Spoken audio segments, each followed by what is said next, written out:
Selamat malam Bapak, perkenalkan nama saya Angela Deutra Roni, NIM 2003030081, kelas C semester 2. Baik, saya akan mempresentasikan tugas review buku ke-6 Teori Sosiologi Klasik.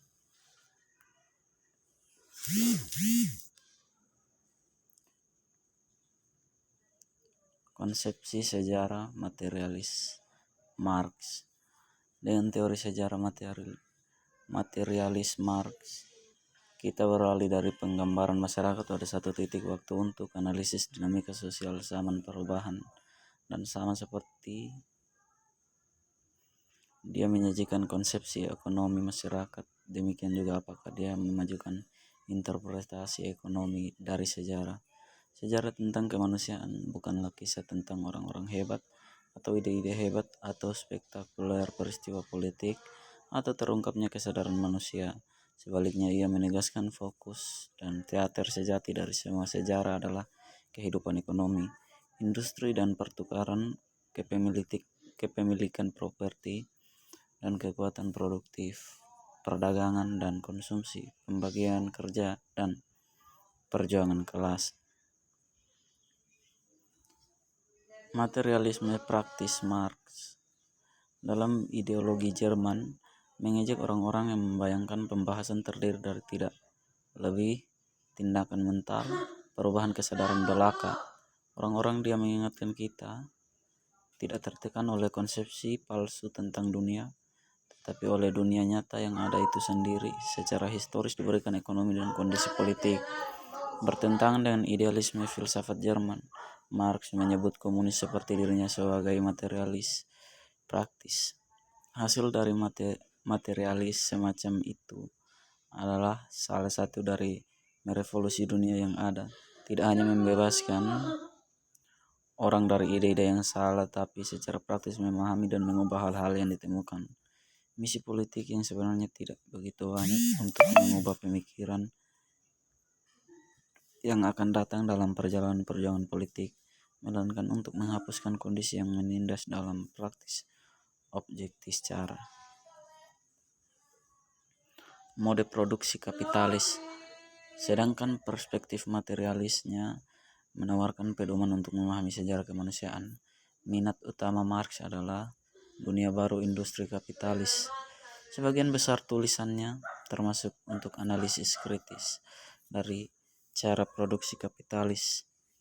Bagi siapapun yang serius ingin berdamai dengan Marx, ini pasti fokus utama. Tujuan saya di bagian ini membangun fondasi untuk nanti adalah untuk memberikan gambaran umum tentang teori kapitalisme di proses meringkas pemikirannya tentang asal-usul, alam, fungsi, dan takdir sistem ekonomi kapitalis. Akumulasi primitif. Sedangkan kapitalisme adalah sistem produksi komoditas, pertukaran komoditas hanyalah prasyarat. Kondisi yang lebih penting diperlukan karena perkembangan kapitalisme adalah munculnya kelas kapitalis di satu sisi dan kelas bekerja di sisi lain. Yang pertama memiliki sarana produksi dan yang terakhir hanya memiliki kemampuan untuk bekerja. Bagaimana melakukannya? Kebetulan kedua kelas ini minoritas yang memiliki properti dan mayoritas yang tidak memiliki properti bertemu satu sama lain. Satu hal jelas, Marx berkata, alam tidak menghasilkan di satu sisi pemilik uang atau komoditas, dan sebaliknya manusia tidak akan memiliki apa-apa selain milik mereka sendiri, tenaga kerja. Jadi apa asal mula hubungan kelas kapitalis? Ini membawa kita ke apa yang Marx meminjam dari Adam Smith sebut sebagai akumulasi primitif. Konsumsi tenaga kerja. Apa yang dibeli kapitalis dari pekerja di pasar adalah tenaga kerja, sebuah potensi kapasitas tenaga kerja, tapi yang sebenarnya mereka inginkan adalah kerja itu sendiri, dan bahkan lebih mereka menginginkan komoditas yang dihasilkan tenaga kerja, dan bahkan lebih dari itu bahwa mereka ingin keuntungan terrealisasi dari perjualan komoditas tersebut. Ini adalah sebuah jalan berbatu dari pembelian hingga penjualan. Langkah pertama bagi kapitalis adalah mendapatkan nilai guna tenaga kerja.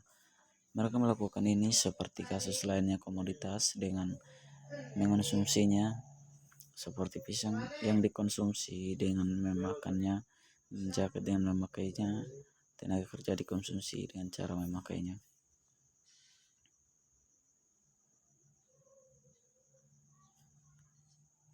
Pembangunan kapitalis dan revolusi sosialis. Kapitalisme adalah jembatan antara masa lalu dan masa depan.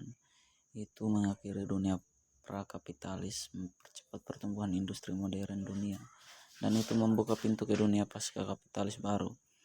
Padahal di satu dari kritiknya yang paling parah memandang kapitalisme sebagai permainan secara historis, peran progresif tanpa disadari dipersiapkan jalan bagi masyarakat sosialis masa depan, karena merangsang perluasan kekuatan produksi, meningkatkan kekuatan produktif masyarakat dengan pesat. Kapitalisme membuat sosialisme secara objektif mungkin. Karena itu mengalami kerusakan berkala dan krisis yang berulang, memperlihatkan ketidakefisienan dan pemborosannya sebagai suatu sistem produksi. Kapitalisme memanggil pendukung untuk sosialisme. Pembentukan kelas pekerja revolusioner.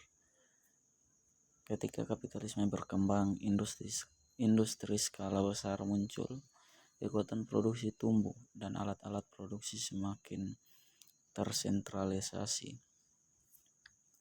Ini kondisi tersebut, menurut Marx, membentuk fondasi ekonomi, membuatnya masyarakat sosialis mungkin. Nasib sejarah kelas pekerja, dia berpendapat, adalah menerjemahkan kemungkinan ini menjadi kenyataan. Teori Marx tentang bagaimana sosialisme muncul dari dinamika kapitalisme sehingga mencakup dua yang berbeda elemen. Di sisi objektif, pengembangannya, kondisi material diperlukan untuk tingkat masyarakat yang lebih tinggi, dan di sisi subjektif, pengembangannya, proletariat revolusioner. Kedua elemen ini muncul bersamaan tangan.